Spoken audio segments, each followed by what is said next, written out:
Top quality और consistent performance के लिए सिर्फ सिल्वर पंप नाम याद रखना।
मसालो नहीं खाता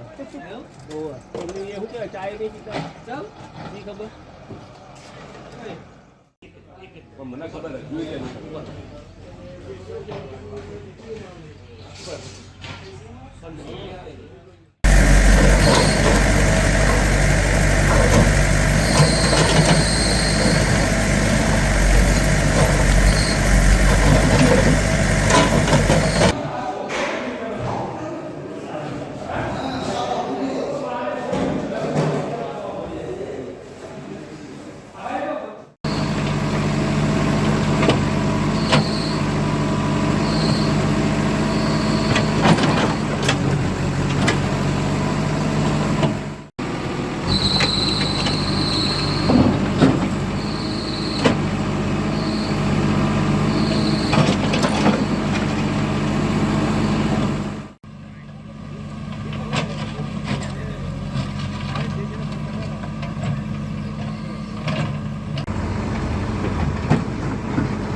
પાટણ જિલ્લાના ચાણસ્મા તાલુકાનું જીલિયા ગામ છેલ્લા એક અઠવાડિયાથી સમગ્ર ગુજરાતમાં ટોક ઓફ ધ ટાઉન બન્યું છે. જે રીતે કહી શકાય કે જિલ્લામાં જે ફાર્મ હાઉસ ઉપર જે હુમલો થયો હતો અને ત્યારબાદ જે પોલીસે ગતિવિધિ શરૂ કરી હતી અને જે રીતે કહી શકાય કે ગત રોજ વહીવટી તંત્ર દ્વારા જે ભાવેશ દેસાઈ જે ગૌચર જમીન ઉપર ગેરકાયદેસર જે આશિયાના સમાન જે મહેલ જેવું એક ફાર્મ હાઉસ બનાવ્યું હતું તેને ગત રોજ વહીવટી તંત્ર દ્વારા ડિમોલેશનની કામગીરી શરૂ કરવામાં આવી હતી. જે રીતે કહી શકાય કે ગત રોજ મુખ્ય પ્રવેશ દ્વાર તેમજ જે ફાર્મ હાઉસનો જે વરંડો તોડવામાં આવ્યો હતો. ત્યારબાદ આજે બીજા દિવસે પણ ડિમોલેશનની કામગીરી શરૂ કરવામાં આવી છે. કેમેરામેન કેટલા દ્રશ્યો બતાવે કે જે રીતે કહી શકાય ઉપરના વ્યૂથી બતાવી શકો જે હાલ તો વહીવટી તંત્ર દ્વારા જે રીતે કહી શકાય કે નીચેના ફ્લોરિંગનો જે ભાગ છે આખો તોડવાની કામગીરી શરૂ કરવામાં આવી છે.